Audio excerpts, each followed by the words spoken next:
Hello guys! Welcome to my channel. In this video, ipapakita ko sa inyo kung paano mag-commute from Cavite to Makati. So from bahay, hinatid ako ni Madam Jane ng car niya to terminal. So ngayon, kaya thankful ako sa kanya. Mahaba-haba rin yung biyahe namin from bahay to terminal. And then pagdating ko sa terminal, ayan, alas 8 pala yung alis ng bus. So naiwan ako, mga 5 to 10 minutes lang ako na late, naiwan ako ng bus. And then the next bus is 10 a.m.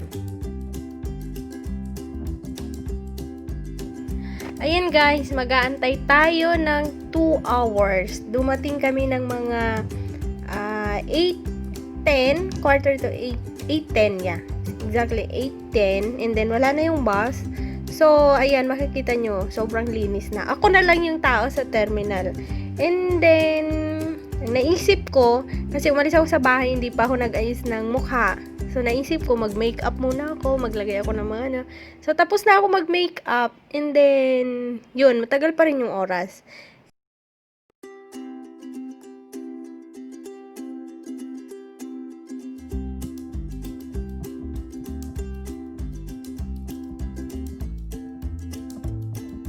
And then, may mga nakita akong uod sa...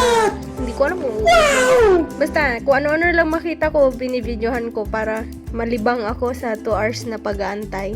And then, siguro nabilang ko na lahat ng mga sasakyan. Wala pa rin. Kasi 2 hours siya. So, ayun. Tapos, ang mall naman, 9 pa yung open niya. Mamaya, pupunta ako. A few moments later. And then guys, mga 9 o'clock, pumunta na ako ng All Home Supermarket. Mabuti bukas na yung CR nila, and then nag-CR muna ako, and then nag-ikot-ikot, and then may mga nakita akong stuffed toys, and then bumili ako ng water lang sa supermarket. And then after that, bumalik ulit ako sa terminal. A few moments later. Pagbalik ko ng terminal, wala pa rin yung bus. Kasi bumalik ako mga 9:30. So, wala pa rin yung bus. So, nag-antay ulit ako. Nagbilang ulit ako ng mga sasakyan. And then, ako pa lang din yung nandoon sa chair. And then, after, so, nagbilang-bilang muna ako.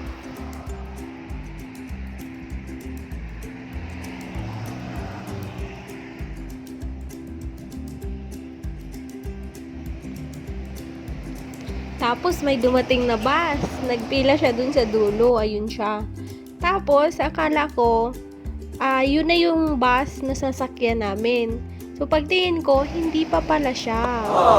So, yun. Naghanap na naman ko ulit ng pagkakabisihan. Nag-video-video ulit ako. And then, habang nakikinig ako ng music. Ang worry ko, hindi ko dala yung charger ko. So, nililimit ko yung battery kasi baka malubat ako mamaya. Uuwi pa naman ako.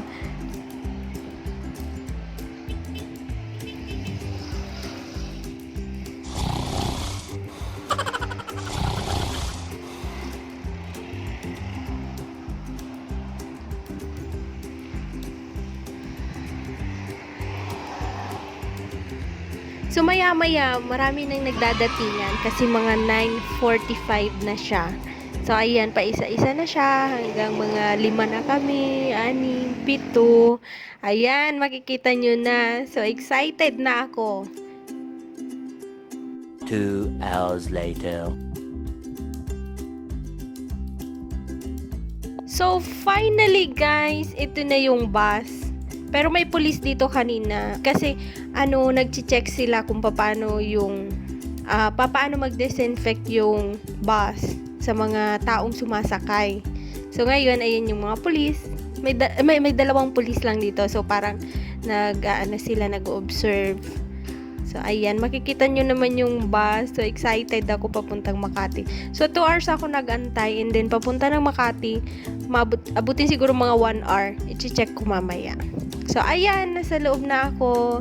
So maganda guys yung bus dito na point to point, yung etong sinakyan ko, kulay yellow, kasi kung noon full talaga yung bus nila, ngayon hindi kasi meron isang upuan na may X. So hindi ka pwedeng umupo doon sa may X.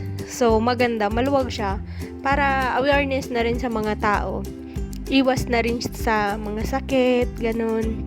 So, parang, talaga, disiplinado talaga yung bus. So, iisa lang talaga sa upuan.